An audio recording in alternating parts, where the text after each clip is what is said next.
perang lawan koruptor, perang lawan mafia, perang lawan oligarki busuk. Saudara, ya, kalau beliau serius, kita akan lebih serius. Betul? Betul. Bahkan kalau presiden tidak serius pun, kita tetap serius. Kita akan perang lawan mafia, kita akan perang lawan koruptor, kita akan perang lawan oligarki. Bapak sudah mendeklarasikan untuk perang lawan koruptor, perang lawan mafia, perang lawan oligarki.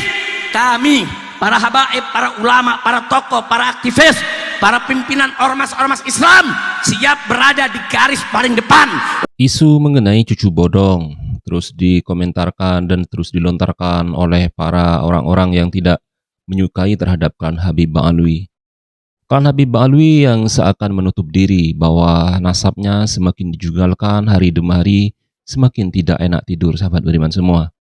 Dan kita tahu bahwa yang diperdebatkan di sini bukan hanya tentang soal nasab, tetapi identitas mengenai kejujuran sebuah nasab harus dibuktikan dan benar-benar harus tersambung sanadnya atau tidaknya kepada Rasulullah Muhammad SAW.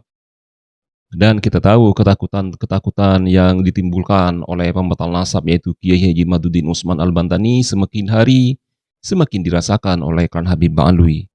Dan sengketa mengenai Ba'alwi bukan hanya konflik emosi, tetapi berfokus kepada sebuah klaim suci bagaimana gelar suci tersebut disalahgunakan di negeri ini.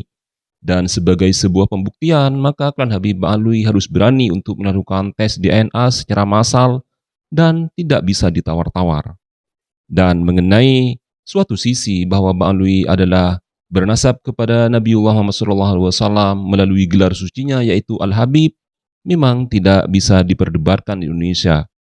Kini klan Habib Ba'alwi semakin final dan nasabnya sudah terbukti tidak pernah tersambung kepada Nabiullah Muhammad SAW.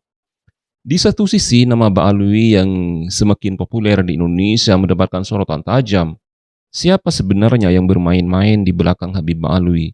Benarkah orang-orang suci yang selalu berpakaian jubah putih dan jubah hitam tersebut adalah cucu Nabi? Ya, kita tahu bahwa Indonesia menjadi tarimnya warga tarim. Dan kita tahu juga bahwa Indonesia juga menjadi negara pertama tempatnya orang-orang mengaku sebagai cucu dari Nabiullah Muhammad SAW. Nah, kenapa bisa terbentuk framing kalau Indonesia ini menjadi teman setia Amerika Serikat, antek dan agen Amerika Serikat, padahal Amerika Serikat ini selalu melakukan kejahatan perang yang luar biasa, baik dulu di Irak, di Afghanistan, di Somalia, begitu juga mendukung genosida Palestina yang ada di Gaza yang dilakukan oleh Israel, saudara. Artinya dunia tahu Amerika ini mafia besar, preman internasional, penjahat kemanusiaan Amerika Serikat ini. Lah kok bisa Indonesia menjadi teman setia, Indonesia menjadi agen dan antek? Inna lillahi wa inna ilaihi raji'un. Tapi kalau kita telusuri, yang salah memang dari kita juga. Karena banyak pejabat kita sering memuji-muji Amerika, melakukan pendekatan kepada Amerika, bermuka manis dengan Amerika, menjalin aneka hubungan dengan Amerika, hubungan politik, hubungan ekonomi, hubungan hukum. Yang puncaknya kita menjadi anggota daripada satu lembaga yang dibentuk oleh Presiden Amerika Serikat, yaitu Board of Peace, yang katanya merupakan Dewan Perdamaian untuk Palestina. Nah, padahal selama ini justru yang merusak perdamaian di Palestina adalah Amerika Serikat sendiri bersama Israel. Kok bisa-bisanya kita percaya kita masuk menjadi anggota BOP di bawah pimpinan Amerika Serikat dengan dalih untuk perdamaian Palestina.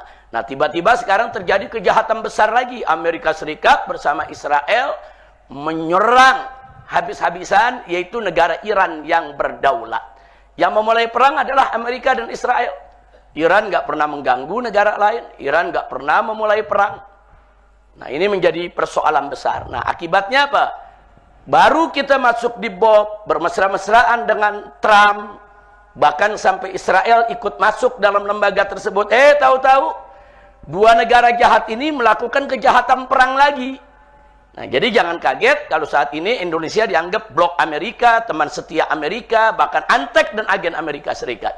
Na'udzubillah min dzalik. Maka itu ini mesti segera, saudara, ini mesti segera bukan hanya diklarifikasi, tapi harus segera diluruskan dan harus segera diperbaiki. Karena itu lewat majelis ini, melalui daripada kuliah umum di Markas Syariat, Pondok Pesantren Markas Syariat, di bulan Ramadan yang mulia ini, saya dan kawan-kawan ingin menyampaikan secara tulus, secara ikhlas, dari hati yang mendalam kepada Bapak Presiden Republik Indonesia yang kita hormati, yaitu Bapak Haji Jenderal Prabowo Subianto, hafizahullahu ta'ala wara'ahu wahadahu ila siratihil mustaqim. Semoga beliau mendapatkan taufik dan hidayah dari Allah subhanahu wa ta'ala, ditunjukkan ke jalan yang lurus, jalan yang benar, jalan yang bisa terus menjaga harkat dan martabat bangsa serta negara Indonesia. Amin ya rabbal alamin. Nah, di sini nasihat yang ingin kita sampaikan untuk Bapak Presiden kita, yaitu 5 perkara haram. 5 perkara haram yang wajib segera dijauhkan oleh Presiden Republik Indonesia. Yang pertama, segera keluar dari BOP, yaitu dari Board of Peace. Karena haram bergabung dengan BOP yang dibentuk dan dikomandoi Amerika Serikat, yang merupakan negara yang terlibat langsung dalam dan serangan brutal ke Iran serta aneka. Bukti harus dibuktikan dengan kevalidan data-data dan verifikasinya, serta keautentikannya bahwa privilege tersebut dan gelar suci tersebut benar-benar tersambung kepada Nabiullah Muhammad. Atau jika tidak, mereka harus membuktikan secara fakta bahwa cucu tersebut adalah abal-abal sehingga dicap oleh orang-orang yang beriman di Indonesia sebagai cucu bodong alias cucu abal-abal. Inna lillahi wa inna ilaihi roji'un. Kini keretakan antara pembatal nasab dengan Rabithah Alawiyah yang dikomandani oleh Imam Besar Habib Rizik semakin nyata. Peperangan, perdebatan, dan kajian-kajian yang di dalamnya saling sikut satu sama lain membuktikan bahwa Indonesia dan para da'inya terus memperdebatkan bagaimana klan Habib tersebut dan keeksistensinya bertahan di Indonesia. Kini cucu Nabi tidak bisa bernafas lega. Mereka selalu digerogoti dengan ketakutan besar di negeri ini bahwa nasabnya dipertanyakan oleh halayak ramai.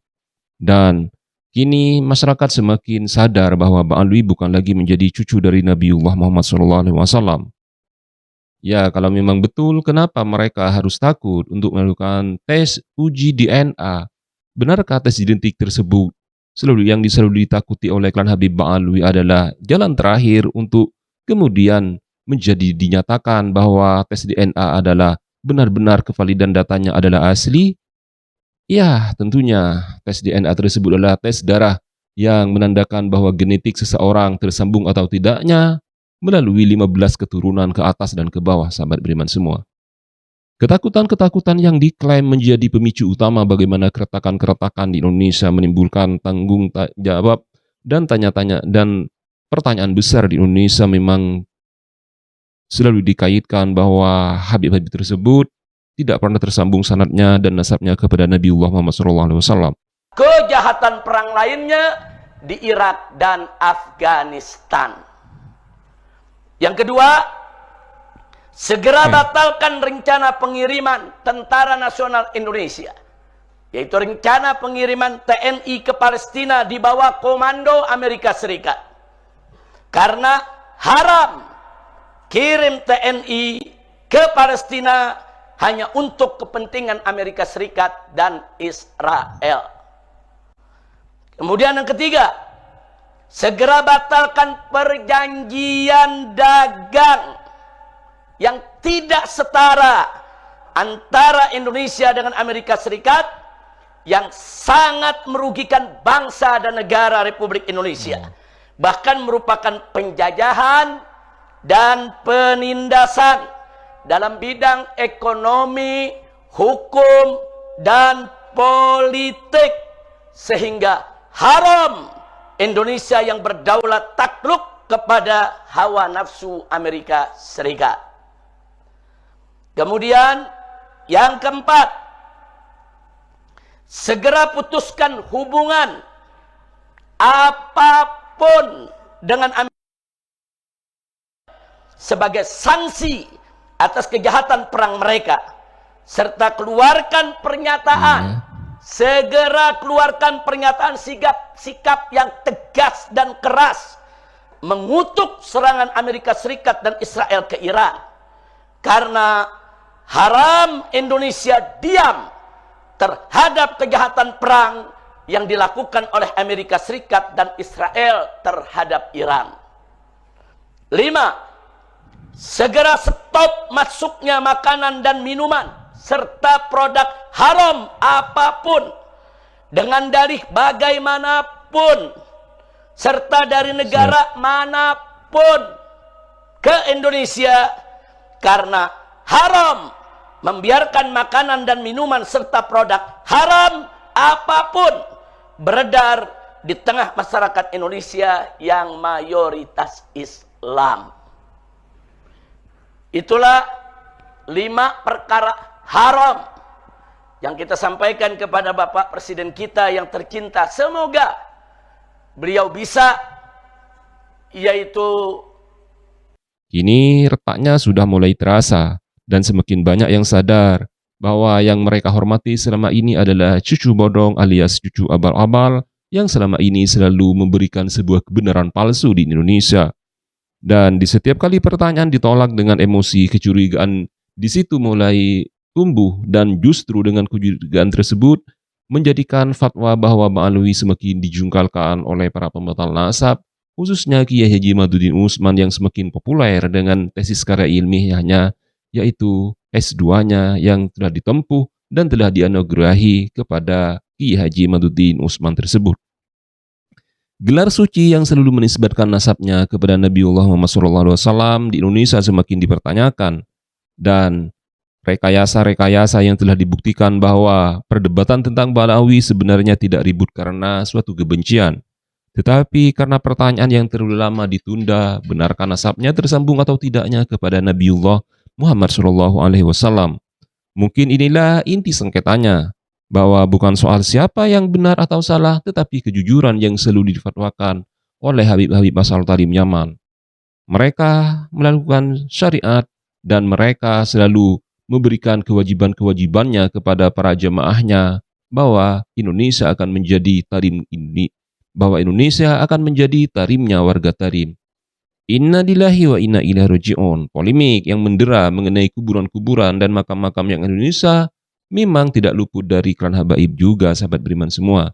Nantikan video terbaru dari kanal Muslim Orientalis agar Anda semakin memahami bahwa Indonesia sebentar lagi akan menjadi miliknya habaib Tarim Yaman, sahabat beriman semua.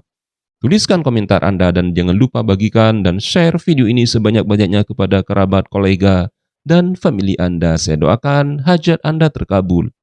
Amin amin ya rabbal alamin. Saya akhiri polemik di sini. Wassalamualaikum warahmatullahi wabarakatuh.